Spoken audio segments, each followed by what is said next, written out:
पाय थोडासा हे जरी असला तरी या निमित्ताने कपिल शर्मा शोमध्ये तो पडलाय.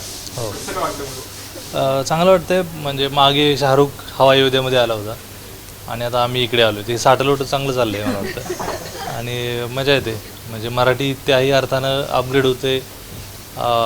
पाऊल पुढं पडते की शाहरुख खान हवाई अयोध्यासारख्या रिजनल शोमध्ये येतो आणि एक रिजनल फिल्म अशा नॅशनल टी व्हीवरती किंवा एका नॅशनल आणि खूप पॉप्युलर असलेल्या कपिल शर्माचा खरं तर मी पण फॅन आहे आणि अशा शोमध्ये मराठी फिल्म जाते किंवा त्यांना निमंत्रण येते, तर आनंदाची गोष्ट आहे. त्यांनी स्वतः देखील सिनेमा पाहिला असं ते म्हटलं. हो. त्यांना नक्की कुठली गोष्ट आवडली त्याच्याशी बोलणं झालं का? काय नाही. माझं अजून बोलणं झालं नाही ॲक्च्युली तसं.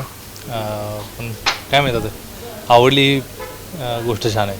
नॉन मराठी लोकसुद्धा आता दखल घ्यायला लागले आहेत सिनेमाची. जेव्हा तुम्हाला पहिल्यांदा समजलं की कपिलच्या शोतर्फे आमंत्रण दिलं गेलं तर त्यावेळेस एक रिॲक्शन काय होतं? छान वाटलं. म्हणजे एकदम अरे वा या विश्वास आधी बसला.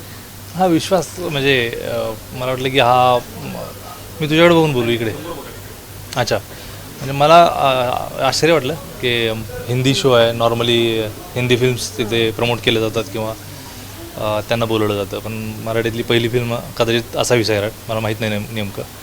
पण बोलवलं तर नक्कीच आश्चर्य आणि आनंद वाटला मला. नागराज, तुम्ही स्वतः वेगवेगळ्या लोकांना आजपर्यंत भेटलेला आहे. प्रत्येक माणसाचं तुम्हाला अॅनलाइज करायला आवडत होता. कपिल हा जो माणूस आहे हा देखील प्रचंड कष्टातनं वर आलेला आहे. एका वेगळ्या स्तरावर माणूस म्हणून तुम्हाला कसं वाटतं? कपिल काय वाटतं? काय तुम्हाला वाटतं? आता मी पर्सनली त्यांना ओळखत नाही, पण त्यांच्या शोमधून त्यांचा जो एकूण म्हणजे त्यांची ओळख आहे मला आणि ते ज्या पद्धतीने बोलतात, खरं तर एखाद्याची म्हणजे नाही का एखाद्याचं पाय ओढत असतानाही त्यांना काळजी असते असं जाणवतं. आणि माणसाचं नेमकं आकलन आणि त्यातला विपर्यास ते ज्या पद्धतीने शोधून काढतात, तर मजा येते. आणि हसता हसता बऱ्याचदा अंतर्मुखही व्हायला होतं.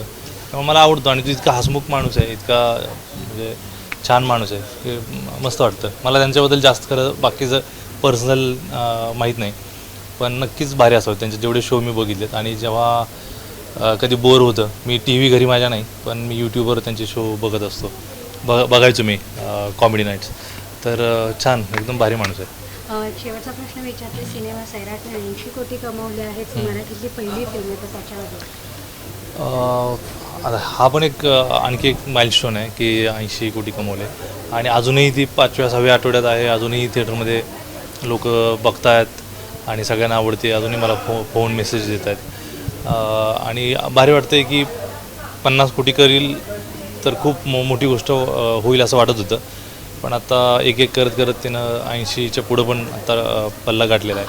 तर डिरेक्टर म्हणून खूप भारी वाटतं. बरं नागराज, फक्त एक विचारते की या निमित्तानं म्हणजे सक्सेस पार्टीच्या वेळेस तुम्ही तुला सगळी team ठरवू का मी? एकत्र होतो.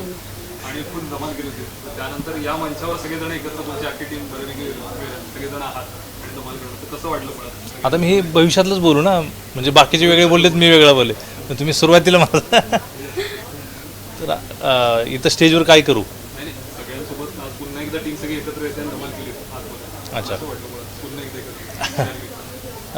म्हणजे छानच वाटणार आत्ता. कारण की कपिल शर्मा ज्या पद्धतीचे ते व्यक्तिमत्व आहे, त्यांच्यासोबत मजाच येते. आणि आम्ही सगळ्यांनी धमाल केली आहे. आणि जाण दूर संघटन. हां, जाळ दूर संकट हिंदीत. थँक्यू. रिकॉर्ड पे रिकॉर्ड किए, जैसे कि पहली मराठी मूवी है जो कपिल के शो में आया है, तो फर्स्ट रिएक्शन आपका हो जाता है?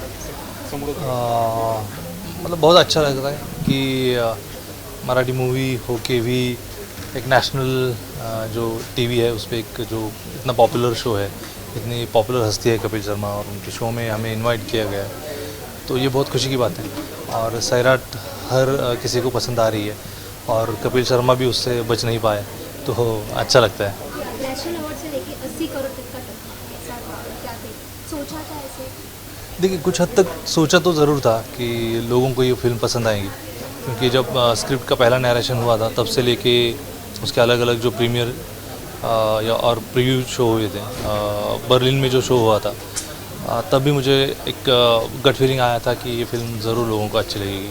और अभी उसको असल में ये होते हुए देखता हूँ तो बहुत खुशी होती है. Thank you.